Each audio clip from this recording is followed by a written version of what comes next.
Welcome to Wichita Liberty TV with Bob Weeks.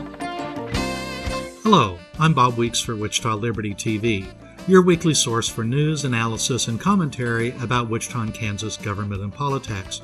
We're broadcast on KGPT channel 26.1 and also its companion website, kgpt26.com. Well, this week, Mary Theroux stopped by the Wichita Liberty TV studios to talk about a new book about her father. The book's title is Willard Garvey, An Epic Life, and I guess the title gives away its topic, well-known Wichita businessman Willard Garvey. He was an influential figure in Wichita, and his business interests span the globe. Mary Theroux is Senior Vice President of the Independent Institute and a columnist for the Huffington Post. She received a degree in economics from Stanford University. She's been a director of 9 corporations and 3 foundations, and also the chairman of Garvey International Incorporated and co-founder and president of the San Francisco Grocery Express. So let's watch my interview with Mary Theroux. Well, Mary, welcome to KGPT and Wichita Liberty TV. Thank you very much for stopping by. It's a pleasure to be here. Thank you for having me. You've been in Wichita this week for some events surrounding the publication of a book about your father, the late Willard Garvey. I think a lot of people in Wichita know that name, but really, who was Willard Garvey, besides your father, I guess? That's a big subject. That's why there's a whole book on it. Well, Willard was born in western Kansas in the early 1920s, and he's very much a man of the 20th century. He had a vision for helping others have the opportunities that he had had. He was a businessman. He was a voluntarist. He crusaded for people to have, again, opportunities. He was born to Ray Hugh Garvey, who had been born in a sod house near Colby, Kansas, and eventually became the richest man in Kansas. And Dad wanted other people to have those kinds of opportunities. He saw the growth of government. He grew up during the Depression and under the the New Deal policies, and saw those kinds of things shutting off opportunities for others to have that kind of story. So he spent really his adult life trying to open opportunities, not only locally, but globally, for enterprise, property rights,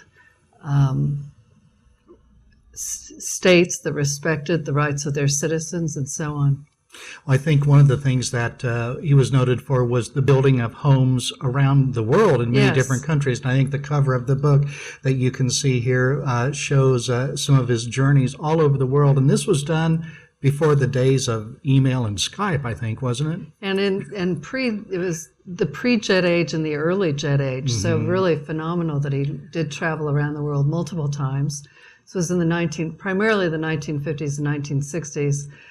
But he felt that if people owned property, they'd have a vested interest in having secure property rights in their countries, and would therefore work to have governments that respected property rights, and thus, again, free enterprise and opportunities for people. So he built homes this was, again, in the 50s and 60s. So in Latin America, you had people like Che Guevara trying to spread revolution. You had a lot of activity by the Soviets, the Chinese, Marxists in general. So he was in the thick of it in Peru and Colombia and Bolivia, Ecuador, Central America, Mexico, as well as in India and Morocco and Thailand. Really hot spots. So that's really amazing. And I think I've read the book by Hernando de Soto, The Mystery of Capital, talked about in many of these countries that you mentioned. I think his native Peru, I think it is. There's not really, maybe not so much respect for property rights, but there aren't property rights systems such as we think of our Register of Deeds, who keeps track of who owns what piece of property. And a lot of countries just don't have things like that. Was that an obstacle to your father, or how did he get around working in conditions like that? He worked in every country in which he operated. He had a local partner, and he dealt only with the head of state. So he did not have a problem with his property developments having secure property rights. The people who bought the homes were able to have title to their homes. But it's very interesting because his theory has been that people being homeowners spills over to their communities and to their lives in general, has since been borne out by multiple decades of research. Harvard did a study several years ago in Lima, and interestingly, there was a plot of land which had been, again, just squatters moving in and living there. And through a fluke of legal systems, about half of the squatters were able to get title to their homes, and about half of them remained insecure in the rights to their homes. So it made a wonderful case study for this team from Harvard to study. And sure enough, the people who were able to get title to their homes, added on, improved their homes. But it was not only that you'd have, a squatter's house, which wasn't all that nice, versus a homeowner's house, which was a lot nicer, but the children of the homeowners had higher graduation rates, better employment rates, better health. They were more involved in their community, and it just spills out across. So it was wonderful to bear out Dad's theory. And I think you had a piece in the Wichita Eagle this week that mentioned that although there was this success in building these homes, also, and I'm quoting, he said he had a problem that there was the realization by politicians that their purposes would be better served if they were seen as the source of housing for the poor, not some greedy capitalist developer, referring to your father. So greedy. Yeah, greedy. Well, okay, so a capitalist, a person who operates in free markets, for them to make a profit, what do they have to do that, let's say, government doesn't have to do? Well, they have to serve their customers. So the only way that anybody stays in business is by providing something that somebody wants to pay for better than somebody else can do. So it's a wonderful check. And of course, in the government system, they can do whatever they want, and they don't have to pay any attention to what if they're serving the people's needs or just serving their own needs. And I think also there, Rhonda Holman wrote in the Wichita Eagle shortly after your father's death that some counted him amongst the community's chronic naysayers, including this editorial board at a time. What's wrong with saying no to bad ideas, which I think are the type of ideas that he probably said no? Is that wrong or bad or? Well, I think it's also Wichita Liberty TV. He was very involved we'll be right and back. very well informed about everything that was going on in his community, both in Wichita and in every community in which he operated, including overseas. So when he would see, and he wasn't shy about speaking up, when he'd see government doing something that he felt was not a good idea, or was the planned execution was not the way it should be done, he was not only a naysayer, though. He would then come in with, but I can, we could do it better, and lay out the private alternative. So throughout Wichita's history, when the city wanted to do one thing or the other, he would very much stand up and say, no, this is a bad idea because, and in order to achieve the ends you're proposing to achieve with this bad proposal, we could better achieve it by doing it this way. And it was everything from the proposed coal gasification plant years ago to the new city jail, to the city hall, to various schemes around public schools and so on. Okay. Well, thank you, Mary. Let's take a moment off for a commercial break. We'll be back in just a moment.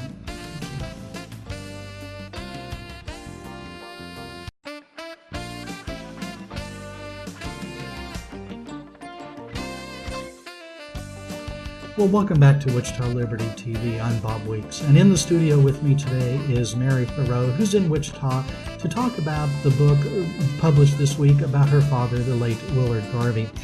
We talked about him being a naysayer, but really having some alternative ideas. And one of the things that Rhonda Holman wrote in this editorial was that his pro-privatization message could seem monotonous and indiscriminate, as if no good could ever come from government or from public schools. So by pro-privatization, did he think that we should, outsource some of the things government is doing, or were there things that he thought government should not be doing at all? I'm not sure he thought government should do much of anything beyond he probably agreed with security. I'm not sure even there. He just had seen so much by growing up through the 20s and the rest of the 20th century, how the growth of government had really impoverished communities and created barriers for opportunity for individuals. And he just, again, having seen all the opportunities, his father put himself through Washburn University with 2 or 3 paper routes. He delivered one himself and he leased out the others. And you just didn't, he saw that you just were closing off opportunities to people, and he felt that it was a direct correlation with the growth of government, and wanted really other people to have the kinds of opportunities that he had had, wanted people to have the opportunity to realize their individual potential. He was interested in absolutely everybody he met. He would interview everybody he met, from a waiter to a taxi driver to, you know, a head of state, to find out all about them, and always tie it to a personal connection with himself. So it was really just a desire to see people have opportunities that he felt the government was really interfering with. And that's interesting, because so often when, for example, when I speak out in favor of reduced government, limited government, smaller government, people say in particular, well, that means you just don't want to pay taxes. You want more money for yourself. But it sounds like your father was very much concerned about everybody being able to share in the prosperity. Yeah, and he was perfectly happy to give away money and help people do things and invest in other people's ideas. He saw the government took tax money and wasted it. And we see that happening now. The productivity of government is just nothing compared to the productivity of an entrepreneur or a charity that's engaged in a cause by the heart of the mission of the people involved in it. So it's not that he wanted to keep vast sums of money. He spent no money on himself. He drove old cars. He bought suits at Kmart. He loved bargains. So it wasn't he wasn't looking to build mansions and castles and buy boats and planes and things. That's interesting. In your piece in the Wichita Eagle, you talked about affordable housing mandates. And I think your father was very much interested in building affordable housing for people. So I don't think I've heard that word used around here, as far as, you know, we have a lot of planning going on in Wichita and Sedgwick County and Kansas. I don't think I've heard affordable housing mandates yet. So could you talk about that for a moment? Well, you don't even have to have the mandates. A lot of the policies that came out of the Clinton era and so on of trying to expand home ownership is the same idea, where they want to enact policies that circumvent the market to expand home ownership, which is a great concept. And again, that's what Dad spent his life doing. But the way the government has done it is instead it has told banks, you will not apply market tests to the mortgages that you give. So this was some of the community lending standards, I think, that started during the Clinton era. And sort of and so on, which led to the housing bubble, which collapsed in 2008, and we're suffering the consequences to this day.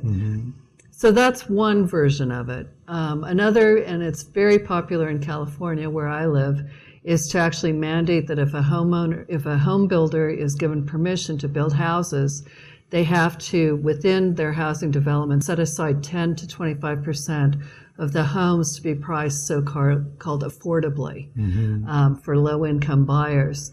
And the problem with that is it's essentially a tax on the home builders, and it just adds costs in the development, and it makes all of the housing that they build more expensive. It ends up resulting in fewer houses being built, and so perversely, houses become less affordable, and there become fewer houses available. That's kind of similar to, I think, the lesson we've seen with rent control in large cities, is it? Yeah. And I think also in California, very often we have, I think Thomas Sowell has written a lot about this, about the set-asides of green space, that there must be a lot of green space, in other words, land that's not used for development of either homes or commercials, and that just makes it more expensive for everybody too, I think, doesn't it? It is, and you can achieve those aims privately so much better. I mean, I'm all for private conservation causes, and in our home where we live in California, again, our homeowners association banded together to keep one of the members of our homeowners association owned some property that he wanted to develop for housing. So you have this perverse thing where they want affordable housing, but they don't want people developing property for housing.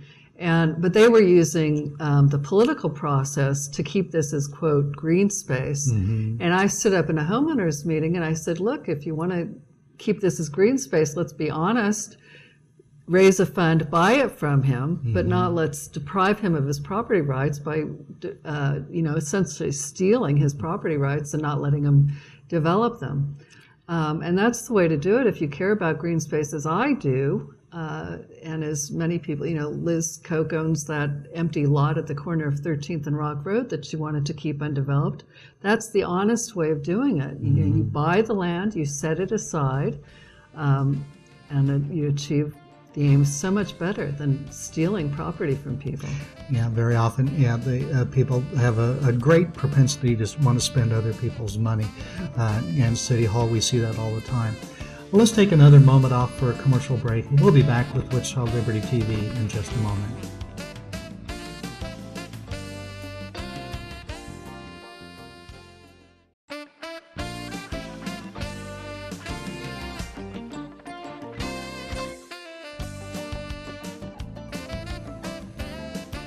Welcome back to Wichita Liberty TV. I'm Bob Weeks, and with me this week is Mary Theroux here in Wichita to talk about a book about her father, Willard Garvey. Some interesting things in the book. One of the blurbs I saw was that he even tried to start a new country. What was that all about? Well, my father and a couple of friends of his, including Sir John Templeton of the Templeton Fund and another man, Seth Atwood from Illinois, were all in Young Presidents Organization together. And they attended a meeting in Peru in the late 60s, and of course were very concerned with the rise of the total state and communism around the world, and thought it would be a great idea and also the decreasing freedom in the United States, and decided it'd be a really good idea to set up a country that could serve as a model of what a country that adhered to kind of the founding principles, the American founding principles, respected property rights, and really had private rights imbued in every aspect of the society. And they thought it'd be a great demonstration product that then would encourage other people around the world, other countries around the world to emulate it. Mm-hmm. So they agreed to find a location for it, and John Templeton obviously was involved in traveling the world looking for opportunities for investing. So he took the Eastern Hemisphere, as I recall, and Seth Atwood took the Western Hemisphere, and my dad also had business interests around the world, and they started scouting locations. Long story short, eventually they found an atoll in the South Pacific that was in international waters, and they did research. It was unclaimed. So they bought a ship and sent it there to dredge to increase the land mass. Unfortunately, they hired as the project manager a man who just couldn't resist with a little bravado, and he was premature in advertising that this country was being formed. So he actually sent a letter to the U.S. State Department demanding recognition, which isn't a good idea. It's like, here we are, come and get us. So I don't have any proof of this, but my hypothesis is that when the State Department got word that these Americans were trying to set up a sovereign nation, they approached the King of Tonga, who, like most principalities around the world, is a recipient of foreign aid, and got him to make a claim for this land as under ancestral fishing grounds. And it made Time magazine, it made the New York Times, a very major story of the King of Tonga saying, this is our ancestral fishing grounds. And Dad and his friends weren't interested in getting embroiled in a big battle, so they essentially just walked away from it. It was too bad. I was a teenager at the time. I was ready to go live there. And yeah, this sounds interesting. We have something kind of like that going on today, maybe in New Hampshire with the Free State Project. Free State, yeah. Yeah. Well, it's interesting, and I appreciate it, but I think, ultimately, you're never going to get away with starting a new country, so we just have to fight for the country or the land we're living in. Mm-hmm. And how do you think that fight's going in America these days? Here we are on the eve of Obamacare, the full rollout of that. We're starting to see some of that. Are you optimistic about the future of individual rights and personal liberty in America? I very much am. I think the worst things get people start waking up and start realizing this is not working very well and are more open to alternative ideas.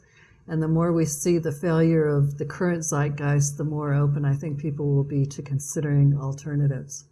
Mary, one of the things I learned in the reading I attended the other day was that your father started a television network. How did that turn out? It was very short-lived. Well, he was very interested in the media because he understood the power of the media.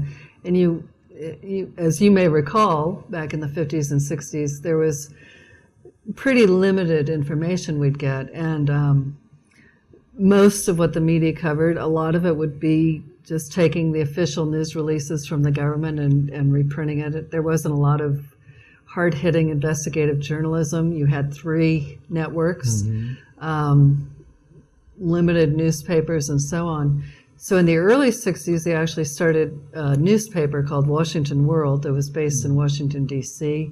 It was edited by the former editor of the National Review. And again, he wanted to have independent journalism that would help feature kind of the other side of the story, the private side of the story, the libertarian roots of the country, rather than just, There's a great line in this book that I have quoted often where he said that patriotism and government are 2 unrelated subjects. And that's really what he believed. What is it, Sam Adams, who said it's the duty of the patriot to save his country from its government, or something like that, I think also. Well, that's interesting about television and media. I think your father's been gone a few years now, but do you think that the internet these days, would he see that as an opportunity to get the message out on a broader scale? Absolutely, and it is a great opportunity of having, but you have the challenge of both more information and so having to filter through it, but it's also a good thing, a marketplace of information so that people can have access to information that you wouldn't have gotten through the 3 TV networks or the established print media and so on. He was very much an early adapter of everything. When Macintoshes came out, he was just happy as a clam. Finally, he could do his own word processing instead of depending on endless iterations from the typist when he was trying to always refine his message. He always wanted to refine his message to the perfect soundbite that would resonate with everybody and get everybody to understand clearly that what he was trying to say was a clarion call for freedom and opportunity, and so on. So he very much enjoyed the new technology and was always eager to grasp it and use it. Well, very good. And Facebook, boy, how would he react to Facebook, do you think? I think he'd love it. I think he'd love all these opportunities. He liked communicating directly with individuals. Here in Wichita, he'd have Saturday morning coffee shop gatherings of what he called ordinary concerned citizens, and they'd have roundtables. He tried to organize each square block for individuals to take over and be empowered Wichita Liberty to TV. solve their problems. We'll be right back. At their block level, at their neighborhood level, at the city level, and so on. And he understood that the community and linking individuals together to work in concert to solve common problems was the way to do it. You don't have a top-down,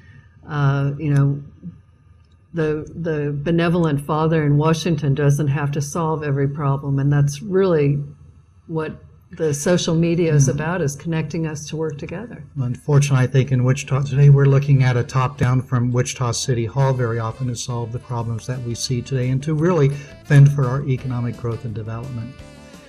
Well, I think that's all we have time for this week on Wichita Liberty TV. Thank you to Mary Theroux for appearing today. We'll be back next week. Thank you. Thank you. Thank you so much.